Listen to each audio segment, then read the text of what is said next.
ఇక కేసీఆర్ ఓ trend setter. Telangana వస్తుందని ఎవ్వరికీ నమ్మకం లేని రోజుల్లో, ఎవ్వరూ విశ్వసించని రోజుల్లో కాలికి బలపం కట్టుకుని ఊరు వాడను ఏకం చేసి దశాబ్దాల కలను నిజం చేసిన గులాబీ దళపతి. తెలంగాణ ప్రత్యేక రాష్ట్రం ఏర్పాటు కోసం కేసీఆర్ ఎన్నో పదవులను తృణప్రాయంగా వదిలేశారు. ఎన్నోసార్లు పదవులకు రాజీనామా చేశారు.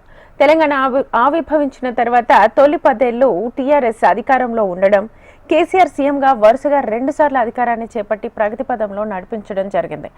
ఉద్యమ కాలం నుంచే రాజకీయ పునరేకీకరణకు శ్రీకారం చుట్టారు.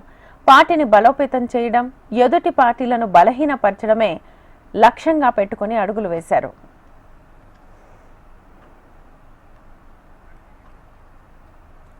తెలంగాణను దేశానికే రోల్ మోడల్ గా నిలిపారు. తెలంగాణ వాళ్లకు వ్యవసాయం రాదన్న చోట దేశానికే అన్నం పెట్టే అక్షయ పాత్రల తెలంగాణను తీర్చిదిద్దారు.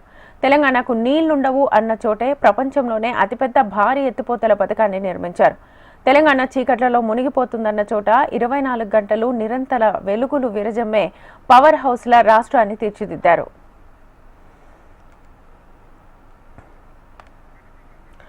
దేశ రాజకీయాల్లోనే పెద్ద పార్టీ అండ లేకుండా, కుటుంబ వారసత్వం లేకుండా అన్ని తానై తెలంగాణ సాధన కోసం పార్టీని స్థాపించారు కేసీఆర్.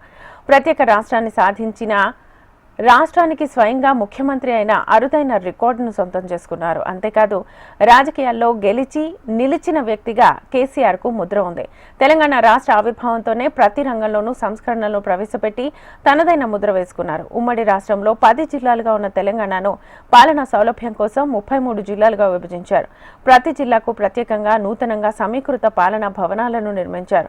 అలాగే ప్రతి 500 జనాభా కలిగిన ఆవాసాన్ని ఒక గ్రామ పంచాయతీగా, అలాగే ప్రతి తండాను గ్రామ పంచాయతీగా ఏర్పాటు చేశారు. ఎప్పుడూ నిజాం కాలంలో జరిగిన వ్యవసాయ భూముల సర్వేను మళ్లీ నిర్వహించి కొత్త పట్టాదారు పాస్ పుస్తకాలను జారీ చేశారు కేసీఆర్.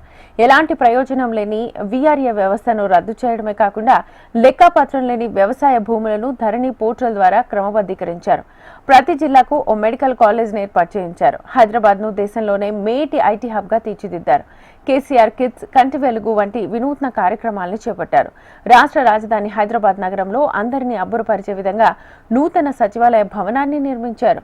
సచివాలయానికి డాక్టర్ బిఆర్ అంబేద్కర్ పేరు పెట్టడమే కాకుండా నగరం నడిబొడ్డున దేశంలోనే అత్యంత ఎత్తైన 125 అడుగుల అంబేద్కర్ విగ్రహాన్ని ఏర్పాటు చేశారు.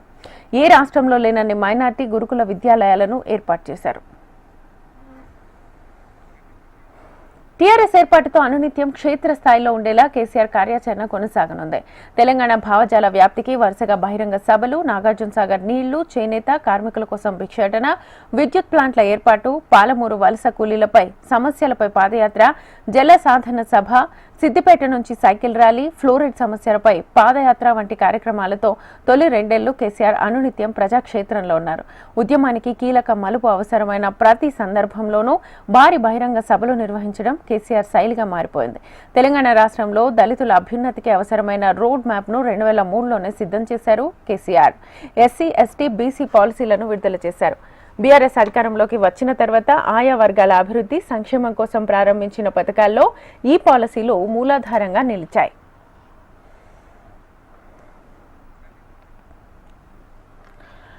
4 దశాబ్దాల పాటు ప్రజా జీవితంలో ఉంటూ ఉద్యమ నేతగా, ప్రభుత్వాధిపతిగా పనిచేసిన కేసీఆర్ 2023 ఎన్నికల్లో ఓటమితో ప్రతిపక్ష నాయకుడి పాత్రలోకి మారిపోయారు. ఎర్రవెల్లి నివాసం నుంచే పార్టీ యంత్రాంగాన్ని నడపడంలోనూ విలక్షణ శైలిని చూపిస్తున్నారు.